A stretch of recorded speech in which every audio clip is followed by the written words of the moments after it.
Before we continue with editing our composite for project 3, I want to teach you about the transform and warp tools in Photoshop.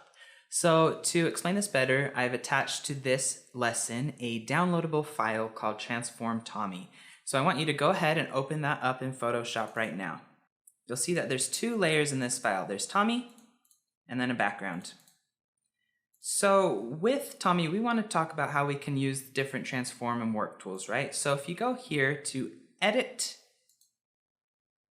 you see a few different transform options. I need to have a layer selected to actually be able to see those. So edit, we have content aware scale, puppet warp, perspective warp, free transform, and then transform, and we have a bunch of options in here.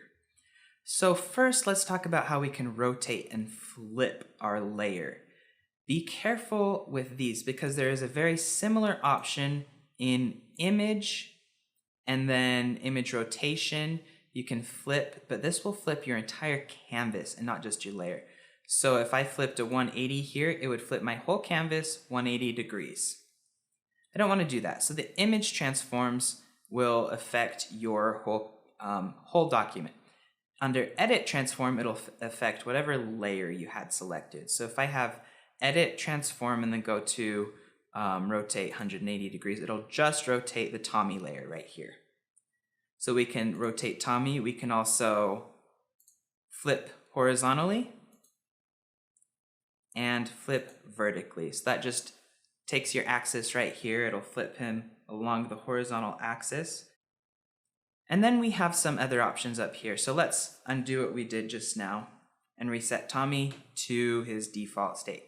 So if we go to Edit, Free Transform, this does the exact same thing as pressing Ctrl-T. It brings up this transform box and we can scale it up, we can scale it out, we can scale it down, whatever we want to do. Remember, when we do these adjustments, if we hold Shift while making the adjustment, it will scale uniformly along the horizontal or along the height and width, so it won't distort your image at all.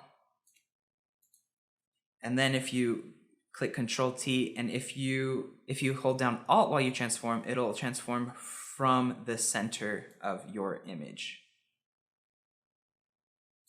And then if you hold down Shift and Alt, it will transform uniformly from the center of your image. So clicking Ctrl-T brings you to the free transform box, or you can go to Edit, Free Transform. So let's look under the options we have here. So we can transform the scale, rotation, then we can skew, distort, perspective, and warp transform. So let's talk about these. So if we go to rotate, it'll take me to my rotate tool, which is available under the free transform box, but here I can only use that, as opposed to if I click Ctrl-T, I could scale it up or rotate it. So it just makes it a little bit more of a selection if you don't want to like accidentally do something or something like that. Then we can go to skew, and along skew, this isn't available in the free transform box. So this is important to note. You can go near one of the corners or one of the sides of the selection, and you'll get this little icon with that double arrow, and then you can drag and skew the image based on that. Remember, we used this to match up the water on the windshield in our first project. So this is exactly just what we did. If you drag one of the corners, it'll skew both of the edges touching that corner. Okay, then we could go to Edit, Transform, Distort. Distort allows you to grab an edge and skew it, but you can also scale it up and down as well.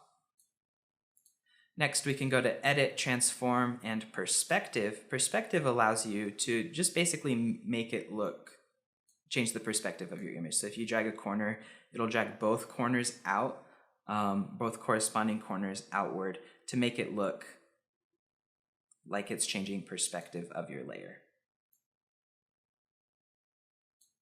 So those are some of the basic transform tools that we can use in Photoshop.